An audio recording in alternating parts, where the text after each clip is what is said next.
नमस्कार विद्यार्थियों। तो आज हम एक कॉन्सेप्ट को क्लियर करने वाले हैं। जैसा कि एनसीईआरटी में हम कई बार देखते हैं इलेक्ट्रोकेमिस्ट्री के अंदर, तो वहाँ पर अपन को सेल का डायग्राम कुछ इस तरीके से मिलता है। जैसे मान लो डैनियल सेल अपन बना रहे हैं और इस तरीके से अपन ने दो कंपार्टमेंट ले रखे हैं। एक में अपन ने जिंक की रॉड और ZnSO4 का सॉल्यूशन डाल रखा है और दूसरे वाले में अपन ने कॉपर की रॉड और CuSO4 का सॉल्यूशन डाल रखा है। ठीक है, आप देखते हो कि ये कनेक्टेड हो रहा है एक आपका गैल्वेनोमीटर से, और गैल्वेनोमीटर में जो डायरेक्शन है वो कुछ इस तरीके से एनसीईआरटी की किताब में दिखा रखा है। आप देखोगे तो साइड में आपको इमेज में भी दिख जाएगा। इस तरीके से एरो लगा रखा है। यहाँ पर साल्ट ब्रिज है, वो तो अपन जानते ही है। इस तरीके से यहाँ पर साल्ट ब्रिज लगा रखा है।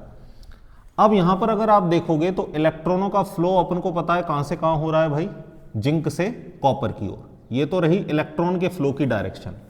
और यहाँ पर विद्युत धारा की जो दिशा है वो हमें पता है कि धारा की दिशा कैसी होगी, इलेक्ट्रॉनों की डायरेक्शन के जस्ट अपोजिट।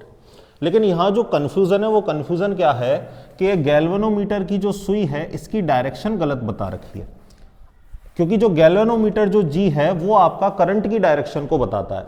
अब अगर विद्युत धारा इधर से इधर जा रही है तो इसकी सुई को ऐसे नहीं, इसकी सुई को कुछ इस तरीके से बताना चाहिए। लेकिन अगर आप एनसीईआरटी का इमेज देखोगे तो उन्होंने सुई को दिखा रखा है राइट हैंड साइड। तो राइट हैंड साइड अगर सुई है तो विद्युत धारा यहां से यहां बहेगी, ना कि यहां से यहां बहेगी। जैसा कि अपन एक्सपेरिमेंट से भी इस बात को समझ सकते हैं।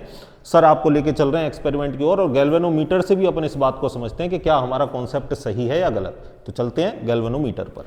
ये 1.5 EMF का सेल है जो कि सिंपल स्विच सेल होता है। इसमें अगर हम देखें तो ऊपर वाला जो एंड है ये पॉजिटिव होता है और नीचे वाला जो एंड है ये नेगेटिव होता है। पॉजिटिव नेगेटिव देख लिया। अब ऊपर वाला जो एंड है ये पॉजिटिव है, ये वाला एंड नेगेटिव है ना। इस चीज को कंफर्म कर लें अपन।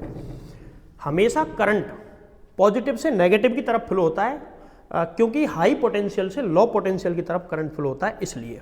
अब अगर हमारे पास ये गैल्वेनोमीटर है, गैल्वेनोमीटर में ये एक वायर इधर कनेक्ट कर रखा है अपन ने, एक इधर कनेक्ट कर रखा है। अगर हम सेल के पॉजिटिव को इधर कनेक्ट करें, ये देखो पॉजिटिव को मैं डायरेक्ट हाथ से कनेक्ट कर रहा हूँ, इधर मैंने कनेक्ट कर दिया पॉजिटिव को, और नेगेटिव को अगर ये पॉजिटिव है तो करंट ऐसे आएगा और ऐसे जाएगा, तो डिफ्लेक्शन इस साइड में आना चाहिए। और हम चेक करते हैं इधर आता है नहीं आता। हमने पॉजिटिव को ऊपर कनेक्ट कर रखा है, नेगेटिव को जैसे ही हम नीचे कनेक्ट करेंगे, देखो डिफ्लेक्शन की डायरेक्शन, डिफ्लेक्शन इसमें कुछ इस तरह आ रहा है। इसका मतलब ये करंट की डायरेक्शन को शो कर रहा है, ना कि इलेक्ट्रॉन फ्लो की डायरेक्शन को। अगर एनसीईआरटी में ऐसा है तो बिल्कुल गलत है, नहीं होना चाहिए। और इसका प्रैक्टिकल मैंने तुमको करके बता दिया है ना। अब अगर हम ऐसे करें कि इसकी डायरेक्शन बदल के देखते हैं सेल की, तो क्या डिफ्लेक्शन की डायरेक्शन बदलेगी? बिल्कुल।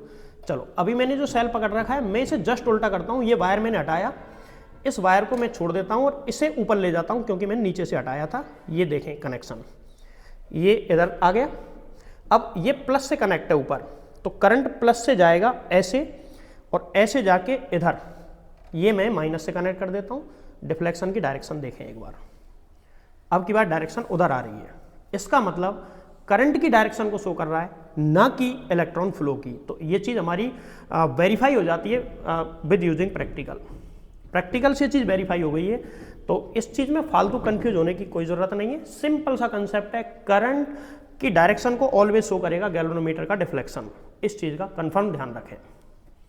धन्यवाद।